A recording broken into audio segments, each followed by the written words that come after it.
if you follow our brand of economics, if you follow our brand of sociology, if you follow our brand of learning, of knowledge, if you follow the master all, our religion.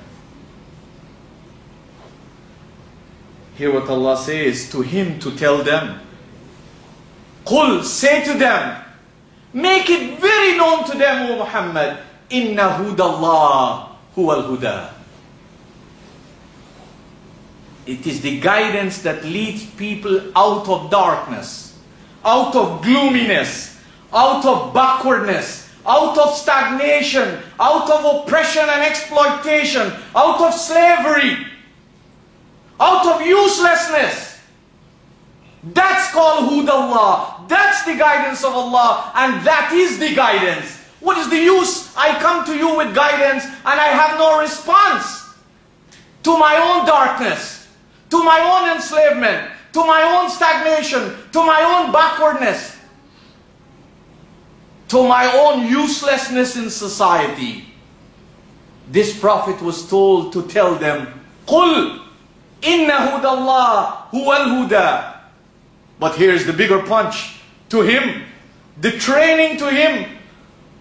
وَلَئِنِ اتَّبَعْتَ أَهْوَاءَهُمْ. And if you are to follow their hawa, بَعْدَ الَّذِي جَاءَكَ مِنَ الْعِلْمِ, especially after guidance has come to you, مَا لَكَ مِنَ اللَّهِ مِنْ وَلِيٌّ وَلَا نَصِيرٌ. You cannot hope to get help from divine loftiness. What is hawa? Hawa yahwi bil Arabiya. It means to fall. It means to float. It means to exist without substance and stability. And that's why the air is called hawa bil Arabiya. Because anything that is considered hawa has no substance, has no mass, has no density, has no weight. So when you and I follow what is hawa, we are pursuing that which is not established on the foundations of loftiness, on the foundations that can enhance us and empower us and make us masters of our own destiny. When we follow hawa, we will always be the slaves of others. Muhammad came to free people. Do you want to be free? Do I want to be free? Then the Quran is the keys to unlock the shackles and the chains from us. It's not culture. Culture will chain you and chain me and change all of us, as it has done and it is doing. Muhammad brought an intellectual revolution. Muhammad brought a cultural revolution. Muhammad brought a social revolution. Muhammad brought a political revolution. Muhammad brought an intellectual revolution. Muhammad brought an economic revolution. Muhammad brought hope for people. He didn't come that people should sing his name and kiss all over the place when they hear his name and fight and kill for him. He came that they will change their predicament, their hopelessness, their subservience to human gods, to Taghut. He came that they will change and give up all of this.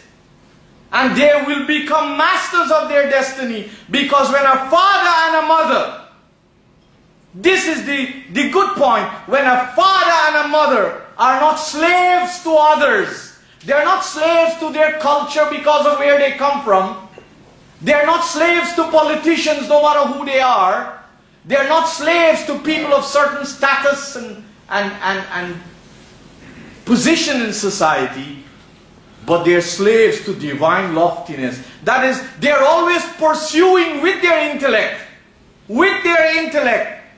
everything that is enhancing, that is empowering, that is evolving, that is ascending, that is developing.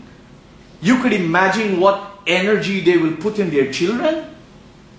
But when a mother and father, all they have is culture, and they try to push those culture over to their children, think how unkind such parents are. Think how unkind such parents are. Think of the parents who live in North America and treat their children as if they live in their back home countries. Think what they have done to their children, when the demand of this society is wake up and smell the coffee of human intelligence, because the efforts of human beings here is what can give you credits and credibility and assets and responsibility and capability of your own life. Life here in these parts of the world, the demand is more on the mind than on culture. This was this beloved prophet. He came to enhance my life and yours. Let us not be like people who fought him in his own society.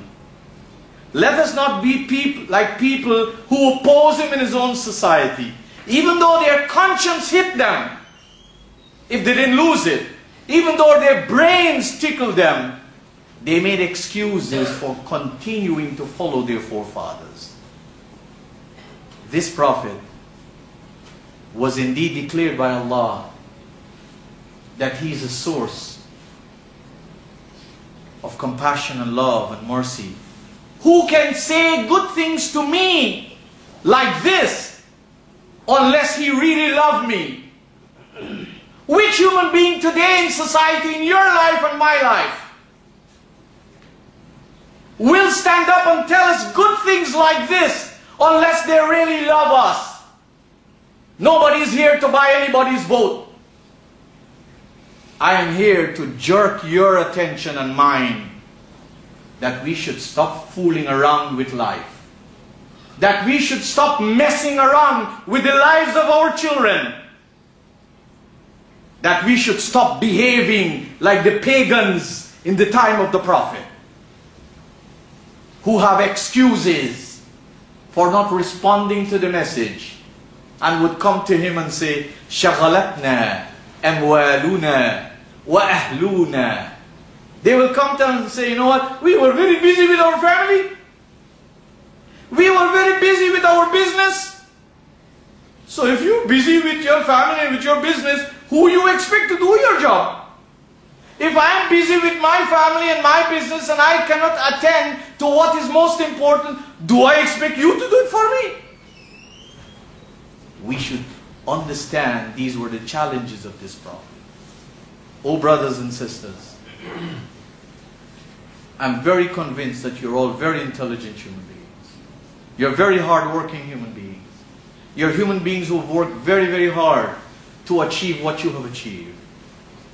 Please know that the philosophy that the Prophet brought to bring about a change in society does not come about and cannot come about by lip service, cannot come about by reciting poetry or singing mantras, can only come about when people like yourself and myself decide, even though there's a blanket of darkness all around us, that we realize we are very fortunate.